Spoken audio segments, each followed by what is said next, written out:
小时候有在美国生活，对不对？对，你其实蛮特别，你是在台北出生。对，我在台北出生，但是马上就因为爸妈新竹人，所以马上又回新竹，又在台中，又回新竹，然后才出国。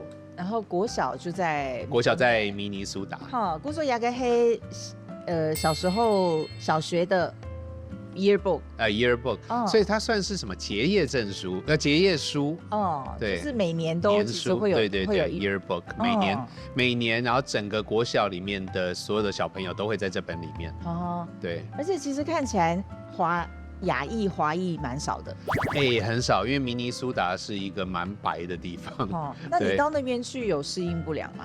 我觉得小时候的适应能力比较快。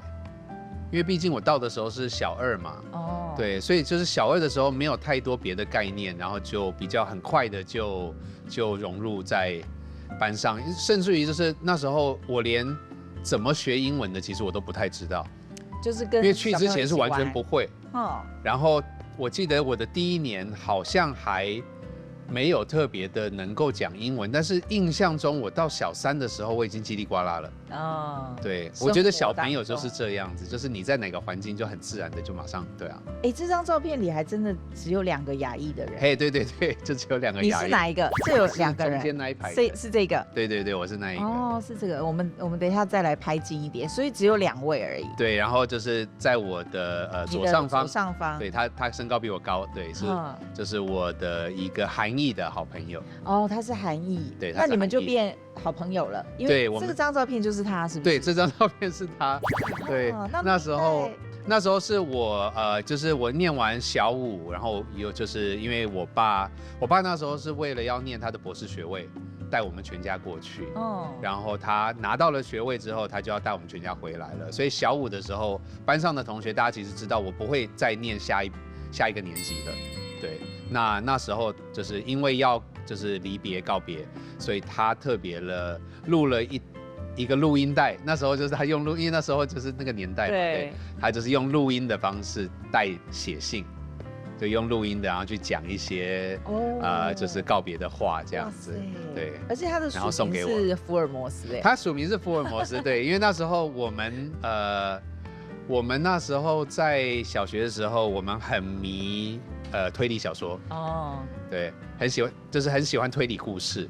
对，然后所以而且甚至于我们那时候自己在学校，我们在班上，我们自己弄了一个小小的侦探社。对，就是真的是就是如果同学掉了什么东西，比如同学怎么样，我们可以帮你去。对，我们会受案这样。对。所以那时候他用那个方式，所以好像蛮开心的那5年，其实很开心。我觉得我不知道是不是因为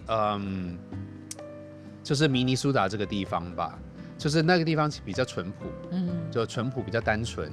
然后虽然就是班上只有我们2个，其实我后来长大了以后，我还是跟我这位好朋友，他叫 Gap， 对，我还是有跟 Gap 在联络这样子。对，然后我们其实都有聊到这件事情，就是我们其实跟好多有一些华裔或者是亚洲人在美国长大，他们很多经历一些种族歧视啦什么的，我们其实都没有过，我们都没有经历到那些。对，我不知道是不是因为是明尼苏达，所以就是大家一起这样子成长，也没有人觉得我们特别的，就是歧视我们或者觉得我们奇怪还是什么的那些，其实都没有，我们没有遭遇到那个。我们在美国这个学校，就是那一段成长期间是蛮开心的，